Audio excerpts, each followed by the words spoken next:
Isang mapagpalang araw sa ating lahat. Welcome to my channel. Kung bago ka pa lang sa channel ko, huwag kalimutan mag-subscribe, like, share, and comment down below. Mahilig ka bang kumain ng sayote? Ito ang para sa iyo. Tulong sa kalusugan ng pagkain ng sayote, ugaliin kumain ng sayote na humaba po ang buhay. Ang sayote ay katulad din ng opo, kalabasa at pipino na mabuto at kadalasang sangkap ng mga pagkaing gulay. Nagsimula ito sa Mexico at Amerika. Tinatawag din itong chayote na naglalaman ng maraming nutrisyon na kinakailangan ng katawan. Sa mga hindi pa nakakaalam ng mga napapaloob na nutrisyon dito, ito ang ilan sa mga makukuha sa pagkain ng sayote. Magnesium, dietary fiber, phosphorus, potassium, vitamin C, at choline. Napakabisa din ang gulay na ito sa mga nagbabawas ng timbang dahil wala itong kolesterol at dahil iba pang mga katamian ay nakakabawas ng timbang. Ito ang ilang mga benefisyong makukuha sa pagkain ng sayote. Health loss weight. Ang sayote ay sobrang baba lamang ng amount ng cholesterol, 16 calcium at 100 grams. Ito rin ay walang kolesterol, ay walang saturated fats. Bukod pa dito, ang sayote ay maraming dietary fibers na nakakatulong upang mabawasan ang taba. Helps prevent birth-infant defects. Sa mga buntis, mabisa itong gulay upang maging malusog ang batang nasa loob ng iyong sinapupunan. Ito ay dahil sa vitamin D, complex up folate. Ang folate ang nagiging dahilan upang mapigilan ang pwedeng maging edipekto ng baby. Lowers cholesterol levels. So walang saturated fats ang sayote. Dahil dito, ang pagkain ng sayote ay mabisa para sa mga matataas na cholesterol sa katawan. Great source of stamina. Dahil sa pinagmulan ng potassium, ang sayote mausa itong pampalakas ng stamina. Ang potassium kasi ay isang pinagmumula ng electrolyte na mahalaga sa stamina ng katawan. Prevents premature aging. Kung ayaw niyong magmukhang matanda ng maaga, ugaliin kumain ng sayote. Ang sayote kasi ay mayroong mataas na amount ng flavonoids na nakatulong laban ang mga masasamang elemento sa pagiging sanhi ng pagkakaroon ng itsurang matanda. Treats kidney stone. Ayon sa isang pag-aaral sa University of North Florida, ang sayote o kaya ang mas mabisa ay ang dahon ng sayote ay mainam sa panggamot sa kidney stones. Mabisa rin ang dahon ng sayote upang mapababa ang high blood pressure. Prevent constipation. Dahil mayroong fibers ang sayote, kapag kinain mo ito, tutulungan ang fibers na makuha para magkaroon ng maayos na digestion sa katawan. Napipigilan nito ang mga pagkaroon ng constipation. Lowers high blood pressure. Ayon sa pag-aaral sa Purdue University, ang sayote ay nakapagpababa ng blood pressure. Sa pag-aaral nito, ang sayote ay ginagawang tea o iniinom. Prevent heart disease. Dahil naglalaman ang sayote ng napakaraming nutrisyon, katulad na lang ng vitamin C, mainam ito para sa pangkalahatang kalusugan ng katawan. Ang vitamin C ay isang antioxidant na pumipigil sa pagkakaroon ng karamdaman. Isa na dito ang heart disease. Prevent anemia. Kung kulang ka sa red blood cells, nakakatulong ang pagkain ng sayote. Kung may anemia, ibig sabihin ay kulang din sa iron at vitamin B2 ang katawan. Ang sayote ay naglalaman ng iron at vitamin B2 upang mapunan at mapigilan ang pagkakaroon ng anemia. Ang mga nakakamangha na health benefits alamin. Nakakatulong sa pagpapalakas ng immune system. May mataas na vitamin C, nagpapababa ng blood pressure, tumutulong sa digestive health blood sugar levels. Ang mga kakamanghang health benefits. Ang sayote ay isang uri ng gulay na mayaman sa iba't ibang bitamina at minerals na nakakatulong sa pagpapalakas ng ating katawan. Ang sayote ay kilala rin bilang sayote, malbuton, vegetable fare, o questophine sa ibang bansa. Ito ay nagmula sa pamilya ng Cucurbitaceae na kabilang din ang pipino, kalabasa at patola. Alam niyo ba, ang sayuti ay hindi lang masarap, kundi mabuti rin sa kalusugan. Oo, tama ang narinig niyo. Ang sayuti ay may health benefits na hindi niyo inaasahan. Ang sayuti ay isang uri ng gulay na madaling makikita sa mga palengke at supermarket. Ito ay may hugis na parang peras at kulay berde. Ang laman nito ay malambot at maputi at ang buto nito ay malaki at madaling tanggalin. Ang sayuti ay mayaman sa mga nutrients tulad ng vitamin C, folate, potassium, magnesium, at fiber. Ito rin ay mababa sa calories at carbohydrates. Kaya naman ito ang magandang pagkain para sa mga gustong magpapayat o nagmi-maintain sa kanilang timbang. Sa vlog na ito, ibabahagi ko sa inyo ang mga sumusunod. Ilan sa mga health benefits ng sayuti. Mga bitamina at minerals ng sayuti. Bukod sa ulam na pwedeng gawin sa sayuti. Mga iba't ibang paraan sa tamang pagpili at magandang sayuti. Ano man ang mga health benefits ng sayuti, narito ang ilan sa mga ito.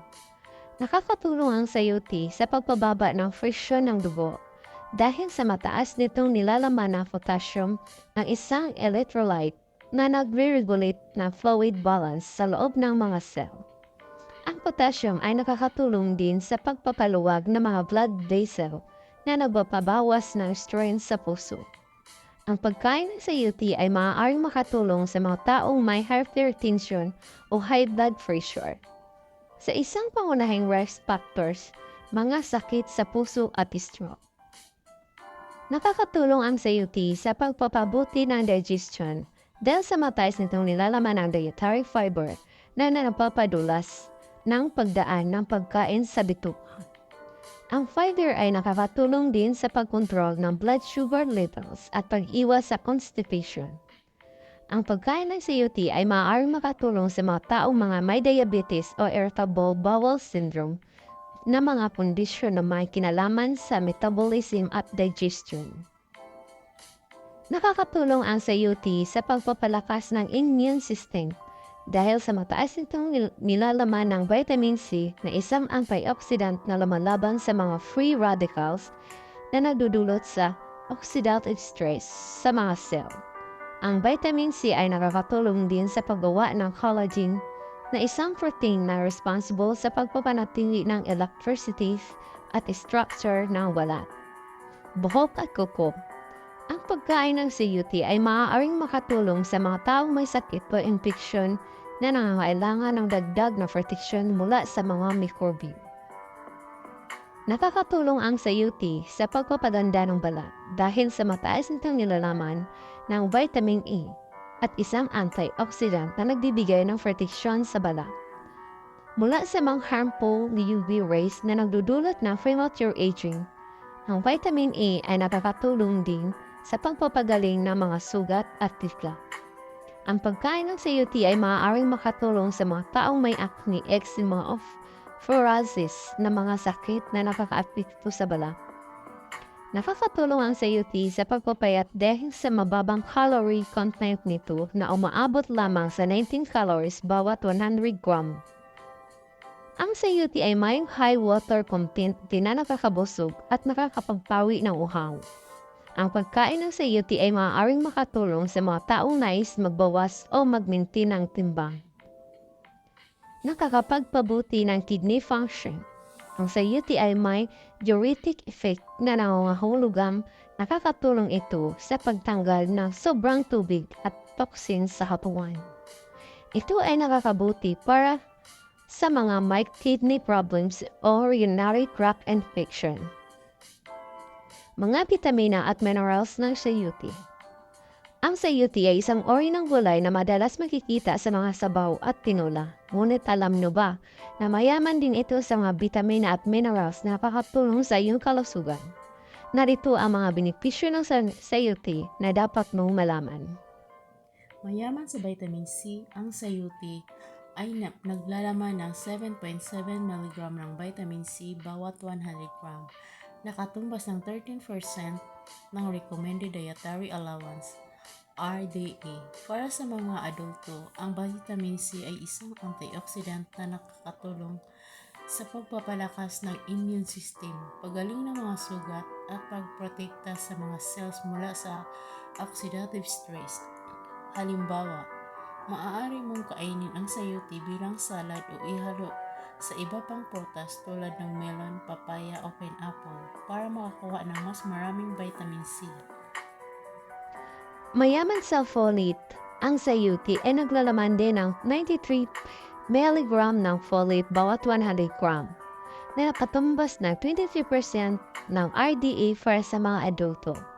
Ang folate ay isang vitamin D na mahalaga para sa paggawa ng DNA, pagbuo ng red blood cells at pagpapanatili ng neurological function. Halimbawa, maaari mong lutuin ang sayuti kasama ang iba pang mga gulay na mayaman sa folate tulad ng spinach, kangkong o pichay para sa nakatulong ng iyong brain health at anemia prevention.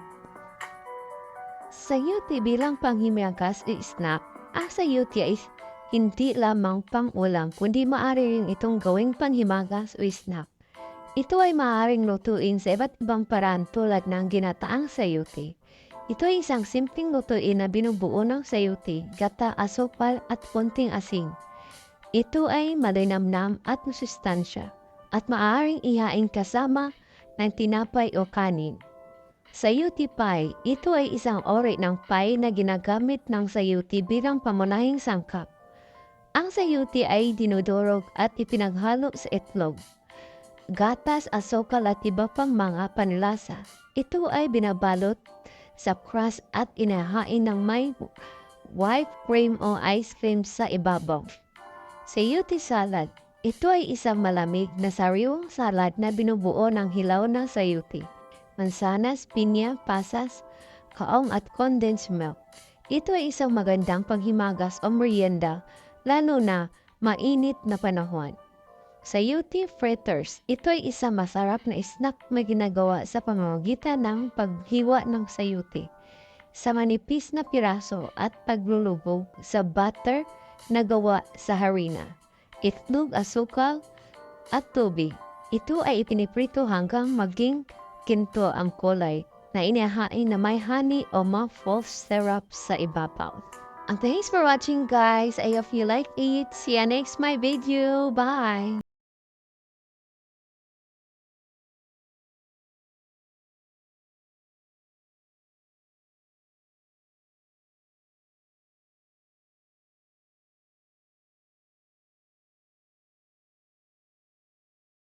And I'll always love you. Deep inside this heart of